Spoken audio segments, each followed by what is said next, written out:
आखिरकार रूस को बचाने के लिए भारत ही आया सामने और अब रूस ने मांग ली वो चीज जिसका अंदेशा था। और भारत अब क्या करेगा, जानेंगे क्या है मामला रूस और भारत के बीच। भारत ही है जो रूस को बचा सकता है, तो वहीं दूसरी तरफ बांग्लादेश ने एक बार फिर ऐसा कुछ किया है जो होना नहीं चाहिए था और जो ये दिखला रहा है भारत को बेहद सतर्क होने की जरूरत है। जानेंगे क्या है मामला। जियोपॉलिटिक्स में मचे उथल पुथल के बीच पड़ोस में भी बड़ा हलचल मचा हुआ है। जानेंगे इन खबरों को विस्तार से। ये जो लेटर देख रहे हैं आप, कथित तौर पर ये लेटर बांग्लादेश की सरकार की ऑफिस की तरफ से यानी कि बांग्लादेश की पीएम की तरफ से जारी किया गया है। इस लेटर में ये कहा गया है कि आपने हमारी बहुत मदद की। इस लेटर में धन्यवाद दिया है बांग्लादेश की सरकार ने। और किसे धन्यवाद दिया है? भारतीय सरकार को। क्यों? तो आपको बता दें, यूक्रेन में जो लोग फंसे हुए थे, यूक्रेन में बांग्लादेश के भी कुछ लोग, कुछ छात्र फंसे हुए थे, उसको भारत ने ऑपरेशन गंगा के तहत निकाला था। इसी के लिए बहुत ज्यादा शुभकामनाएं, बहुत अच्छी अच्छी बातें लिखी। अब इसके बाद ये भी बयान आता है कि बांग्लादेश और भारत का रिश्ता हिमालय से ऊंचा है, वगैरह वगैरह, हमारी दोस्ती बेहद मजबूत है। सुनने में ये सब कुछ बहुत अच्छा लग रहा है, लेकिन अभी जो कुछ बांग्लादेश में हुआ है उसे बिल्कुल भी स्वीकार नहीं किया जा सकता है। और सबसे बड़ा सवाल ओआईसी और यूएन से करना चाहिए, जो इस वक्त एग्जाम्पल निकल कर सामने आया है। अब जो खबरें आई है उस खबरें के मुताबिक जो ढाका में इस्कॉन टेम्पल है यानी इस्कॉन मंदिर, वहां अचानक से 200 लोगों की भीड़ घुस जाती है, मूर्ति को तोड़ती है और जो पैसे वैसे इकट्ठा है उसे भी, जो मंदिर में पैसे वगैरह थे उसे भी लूट लिया गया है। यहाँ तक कि कुछ लोग इसमें घायल भी हो गए हैं, ये भी बताया जा रहा है। बहुत डिटेल खबर निकल कर नहीं आ रही है, लेकिन बांग्लादेश सरकार का ये भी राय है कि जमीन को लेकर झगड़ा है कि ये मंदिर बना है गलत जगह पे। खैर ये सभी जानते हैं कि वहाँ पर अल्पसंख्यकों का किस तरीके का हाल है, चाहे वो पाकिस्तान हो या बांग्लादेश हो, किस तरीके से बड़ी ही तेजी से अल्पसंख्यकों के दर घटे हैं। 28% से 8%, 23% से 2%। ये कुछ आंकड़े हैं जो आंकड़े बता रहे हैं कि इन देशों में कुछ ठीक नहीं है। लेकिन सबसे बड़ा सवाल होना चाहिए ओआईसी से, और उससे भी बड़ा सवाल होना चाहिए यूएन से, जिसने हाल ही में इस्लामोफोबिया दिवस मनाया है। तब भारत ने इस बात को कहा था कि दुनिया भर में और भी चीजें हो रही हैं, लेकिन उसके लिए क्या यूएन खड़ा नहीं होगा। और सबसे बड़ी बात यह है, चीन के द्वारा फंड किया गया ये इस्लामोफोबिया दिवस ये दिखलाता है कि यूएन को सबसे पहले तोड़ फोड़ डालना चाहिए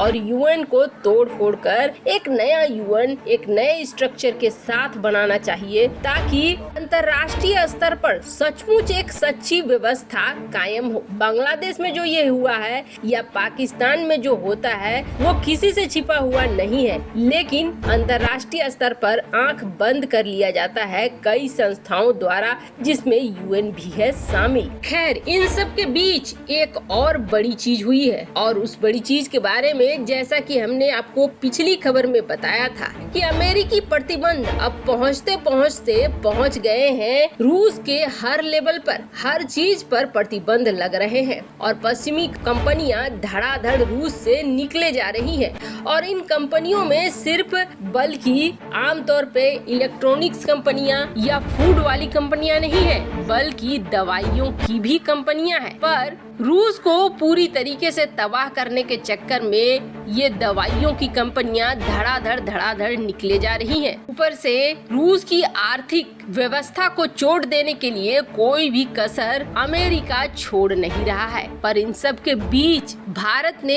एक और बड़ा फैसला ले लिया है, जिसके तहत न सिर्फ ऑयल परचेज कर रहा है भारत, बल्कि 12 सुखोई विमान का भी ऑर्डर दे रहा है। इसके अलावे और भी ज्यादा एनर्जी सेक्टर में भी भारत निवेश कर रहा है। अब आप सोचिए भारत धड़ाधड़ इस क्षेत्र में क्यों निवेश किए जा रहा है। पहले तो आईओसी यानी कि इंडियन ऑयल कॉरपोरेशन ने ऑर्डर दिया था 3 मिलियन बैरल का, और अब हिंदुस्तान पेट्रोलियम ने ऑर्डर दिया है 2 मिलियन बैरल का, यानी कि 30 और 20 50 लाख तो ऐसे ही हो गए। 50 लाख बैरल का ऑर्डर दे दिया गया है और अभी कहा जा रहा है कि अभी और भी ऑर्डर भारत देगा।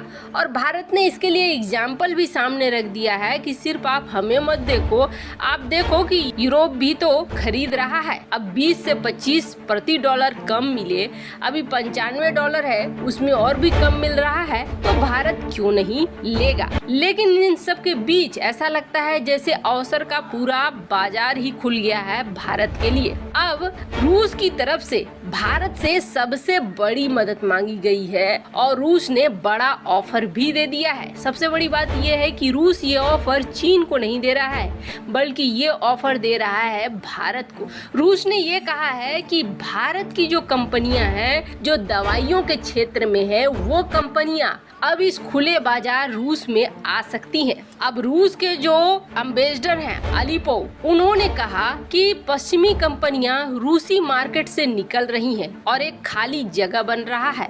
एक खाली जगह बहुत सारी इंडस्ट्री के लिए बन रहा है। ऐसे में भारत चाहे तो इस खाली जगह को भर सकता है और भारत खास तौर पर वर्ल्ड फार्मेसी में टॉप पे आता है। ऐसे में भारत अगर यहाँ पर एंटर करता है तो वो बहुत ही सही होगा। आपको बता दें, अलीपोव ने ये कहा कि पीएम मोदी और भारतीय लीडरशिप अपनी इंडिपेंडेंट पॉलिसी के लिए और अपनी अलग इंटरनेशनल अफेयर्स के लिए जानी जाती है। ऐसे में भारत के ऊपर किसी का प्रभाव नहीं पड़ेगा, किसी का दबाव नहीं पड़ेगा, और अगर भारत चाहता है कि इस सेक्टर में आए तो भारत के लिए खुली छूट है। अब ये रूस की जरूरत है इस वक्त दवाइयों की, और ये दवाइयों की आपूर्ति जैसा कि हमने पहले भी कहा है भारत ही पूरी कर सकता है।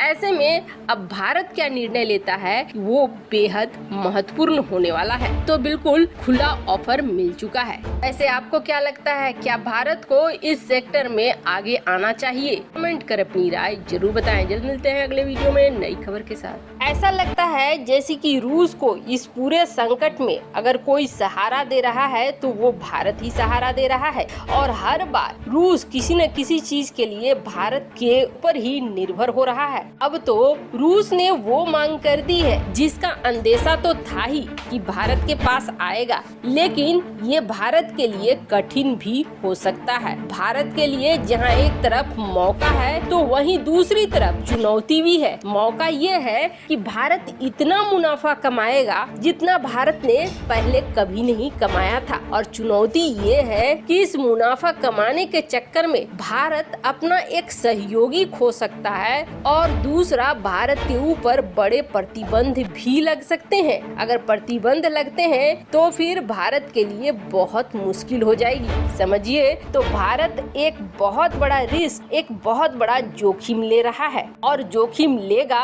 अगर रूस की इस मांग को पूरा करता है भारत तो। पर हाँ, इस वक्त रूस के लिए ये लाइफ लाइन है। खास तौर पर राष्ट्रपति पुतिन के लिए ये बेहद जरूरी है।